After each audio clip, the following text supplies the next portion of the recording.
Hello दोस्तों, मैं आंशिक अभिनव। आप लोगों को बिहार एक परिचय इस क्लास में आप लोगों का स्वागत है। उम्मीद करता हूं कि आप लोग अच्छे और स्वस्थ होंगे माता रानी की कृपा से। चलिए, अपने जीवन में सबको खुश रहना ही चाहिए। तो जैसा कि मैंने पिछले क्लास में पढ़ाया था, खनिज संसाधन, बिहार का खनिज संसाधन, मिनरल एंड रिसोर्सेज। पार्ट 4 में मैंने पढ़ाया था मिनरल एंड रिसोर्सेज। आशा करता हूं कि आप लोग इस क्लास को ज़रूर देखेंगे और एक से आग्रह है, निवेदन है कि आप हमारे चैनल को लाइक, सब्सक्राइब और शेयर करना ना भूलें, ताकि मैं आपके लिए अच्छे कंटेंट लाता रहूं, अच्छे से अच्छे कंटेंट आपके लिए लाता रहूं। तो चलिए, ज़्यादा समय जाया न करते हुए मैं अपनी क्लास की ओर आगे बढ़ रहा हूं। तो पार्ट 5 में हम लोग पढ़ेंगे बिहार औद्योगिकीकरण एवं नियोजन, जो अध्याय 11 होंगे।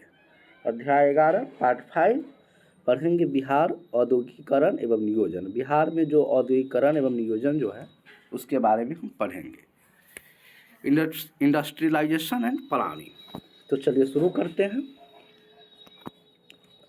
तो सबसे पहले हम यहाँ समझेंगे कि औद्योगिकीकरण का अर्थ क्या होता है। क्या किसी चीज़ को पहले पढ़ने से उस चीज़ का समझना ज़रूरी होता है कि औद्योगिकीकरण के बारे में हम पढ़ेंगे तो समझेंगे पहले कि औद्योगिकीकरण क्या होता है।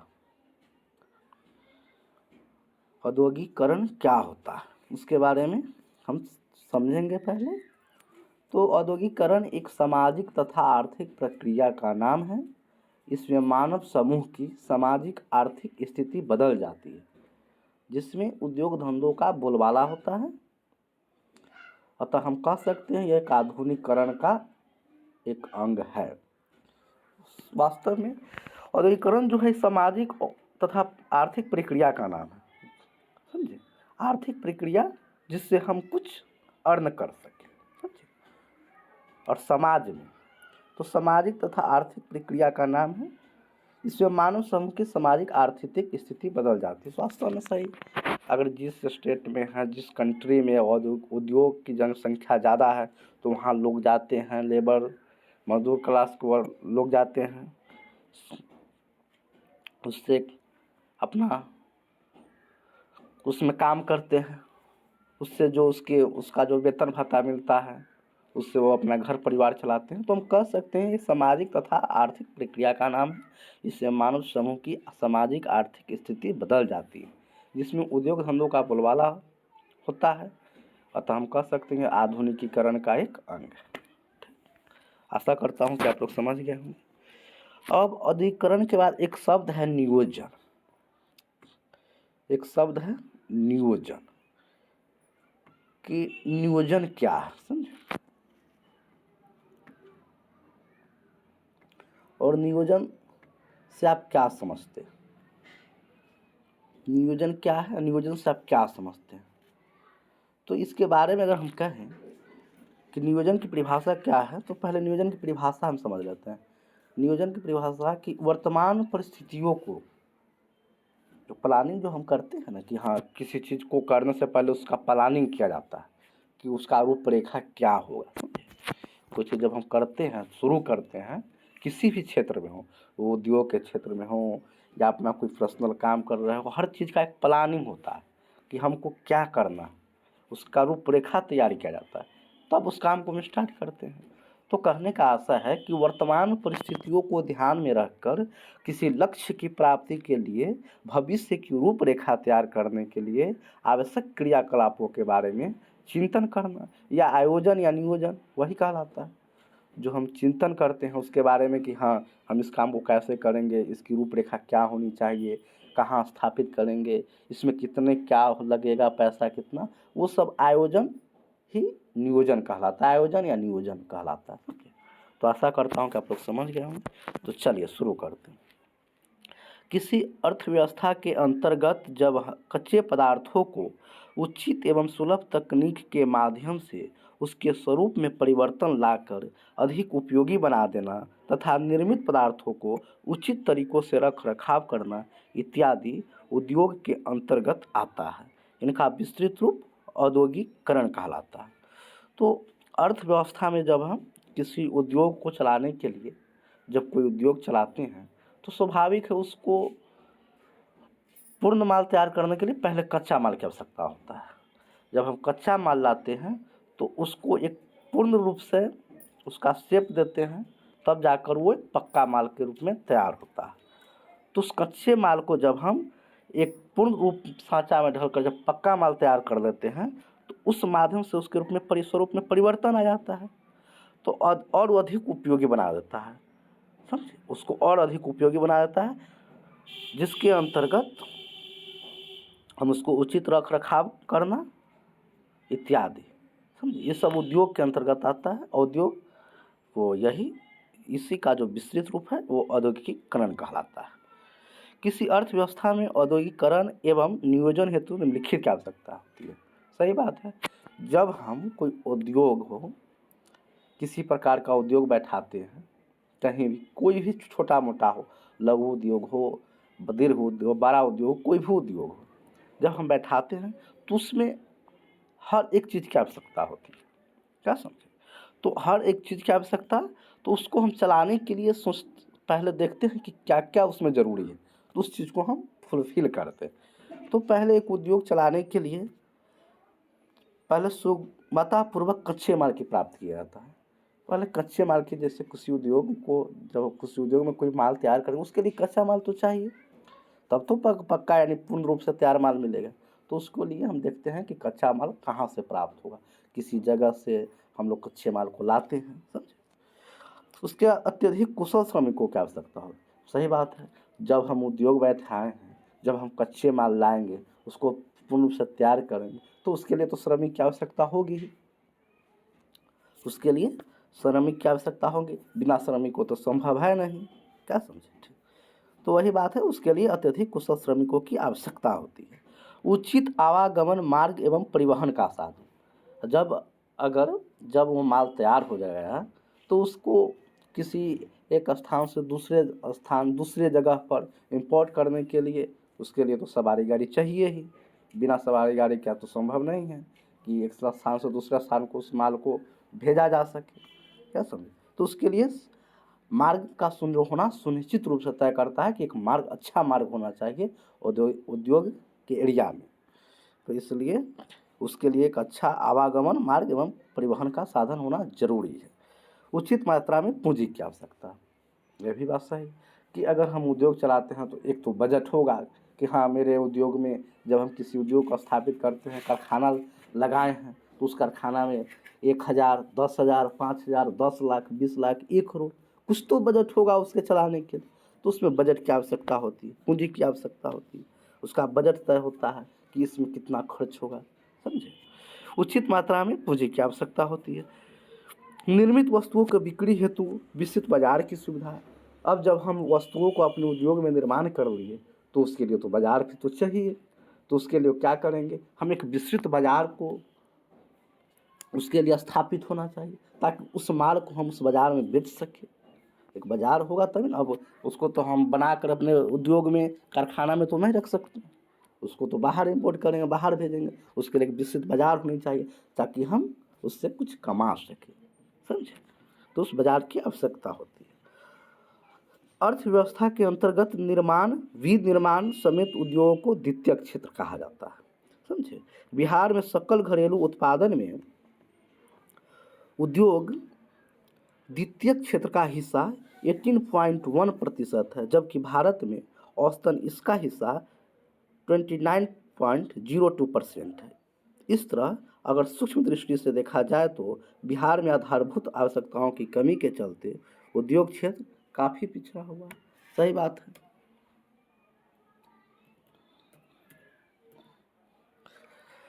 तो अगर बिहार में जो सकल घरेलू उत्पादन है तो उसको सकल घरेलू उत्पादन में उद्योग द्वितीयक जो का क्षेत्र का जो हिस्सा है 18.1% समझे, जबकि भारत में औसतन इसका हिस्सा 29.02% है। इस तरह अगर सूक्ष्म दृष्टि से देखा जाए तो बिहार में आधारभूत आवश्यकताओं की कमी के चलते उद्योग क्षेत्र का सही बात है। बिहार में आधारभूत जो आवश्यकताएं हैं उसी के चलते तो पिछड़ा हुआ है उद्योग, समझे। अगर उसके लिए एक किसी भी उद्योग को स्थापित करने के लिए, कारखाना को स्थापित करने के लिए आधारभूत संरचनाएं होना जरूरी है। अगर आधारभूत संरचना उसका नहीं है तो हम वास्तव में पिछड़ जाएंगे उद्योग के मामले में। बहुत सारे स्टेट हैं जहां उद्योग जो एरिया है वो अलग घोषित किया हुआ है कि यहाँ सिर्फ उद्योग ही बैठाया जाएगा, किसी भी प्रकार के आवास स्कूल नहीं होंगे। अगर हम जिस एरिया में उद्योग है तो उससे 2-4 किलोमीटर हटकर बसाया जाता है लोगों को आवास, ताकि जहाँ उद्योग है वहाँ लोग काम करेंगे उसमें, तो उस तरफ से भिन्न प्रकार के दुकानें खुलेगी, लोगों को रोजगार मिलेगा, समझे। और उससे स्टेट की आर्थिक जो है वृद्धि होगी। तो इसलिए किस उद्योग का होना बहुत आवश्यक है, जिससे लोगों को खास करके जो उस क्षेत्र के लोग होते हैं उनको काफ़ी मात्रा में उस उद्योग में, कारखाना में रोजगार मिलता है, जो अपने घर परिवार को पालते हैं, पोसते हैं, उसी पर आधारित रहते हैं। हमारे यहाँ तो 85% बिहार के जो लोग हैं वो कृषि पर आधारित है, सब कृषि पर आधारित है, तो वो बात है।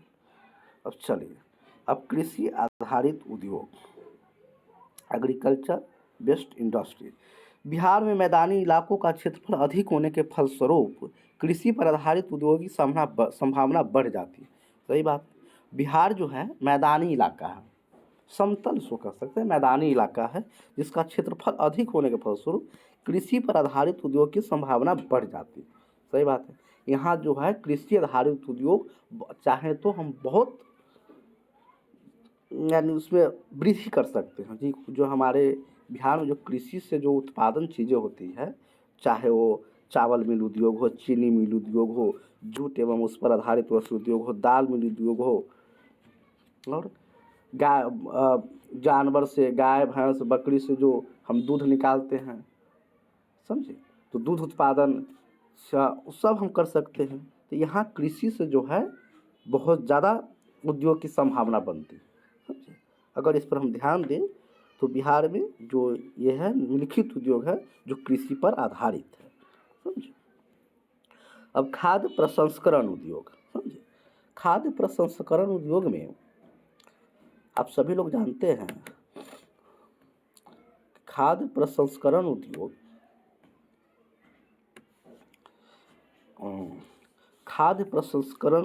जो है फूड प्रोसेसिंग इंडस्ट्री, तो इसमें जो है खाद्य प्रसंस्करण उद्योग में यह मुख्यतः कृषि एवं पशुपालन पर आधारित है, जिसके अंतर्गत मक्का, चावल, दुग्ध उत्पाद, खाद्य तेल, फल एवं मखाना इत्यादि आते हैं।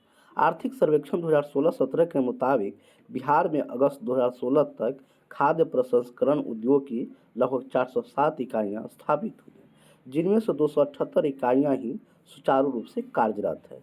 इन सभी इकाइयों में 48,404 लोगों को रोजगार की प्राप्ति हो रही है। कई बार खाद्य प्रसंस्करण उद्योग ये तो एकदम कृषि एवं पशुपालन पर ही आधारित है, समझे। फूड प्रोसेसिंग इंडस्ट्री जो है, नाम से ही अर्थ स्पष्ट इसका है कि यह जो उद्योग है यह हमारे बिहार में कृषि एवं पशुपालन पर ही आधारित है। हम जिससे गेहूँ, मक्का, चावल, दुग्ध इत्यादि, फल, मखाना इत्यादि जिससे आते हैं, समझे। तो इसलिए जो कृषि जो आधारित उद्योग है उसको हमको बढ़ावा देना चाहिए ताकि लोगों को रोजगार मिल सके। और यहाँ बिहार में एक कृषि आधारित उद्योग को हमें एक पूर्ण रूप से इसको बढ़ावा देना चाहिए ताकि लोगों को सभी को रोजगार मिल सके, समझे।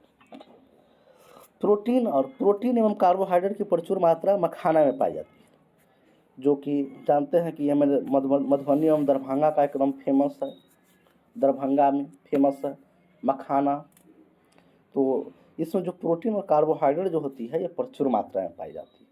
इसकी खेती मुख्यतः सीतामढ़ी, मधुबनी एवं दरभंगा में की जाती है, समझे।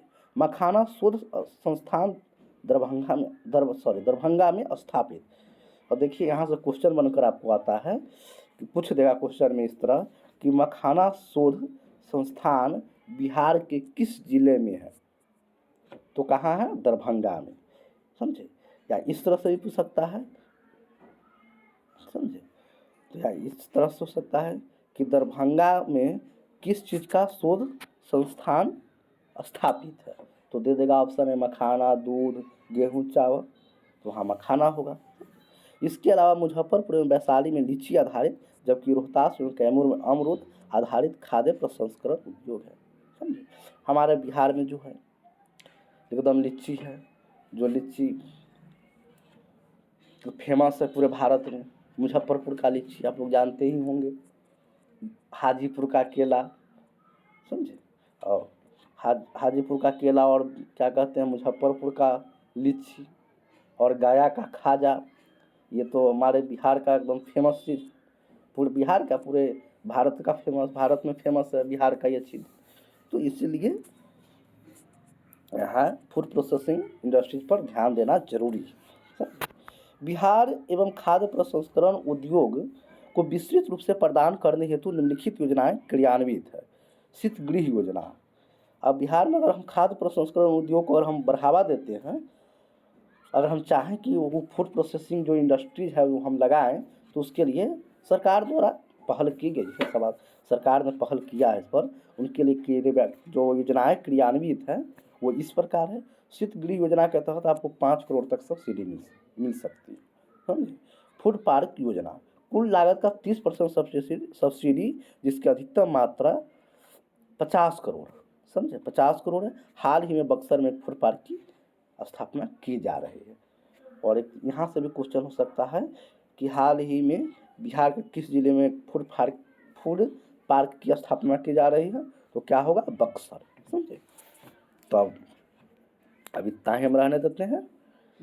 तो आज का क्लास इतना ही, फिर देखेंगे अगले क्लास में लाएंगे। अगले क्लास में हम लोग पढ़ेंगे बिहार ऊर्जा संसाधन, समझे। सोचते हैं कि अब एक ही टॉपिक पर है, 18-20 मिनट का वीडियो हो, ज़्यादा लंबा भी ना, आप लोगों को बोर भी ना लगे पढ़ने में, समझे। कितना होता है कि बोर हो जाते हैं, इसलिए आप लोगों को बोर भी ना हो और अच्छे से पढ़ भी लें। तो इसीलिए मैं इस क्लास को यहीं पे समाप्त करता हूँ। आप लोग स्कूल जाते जाते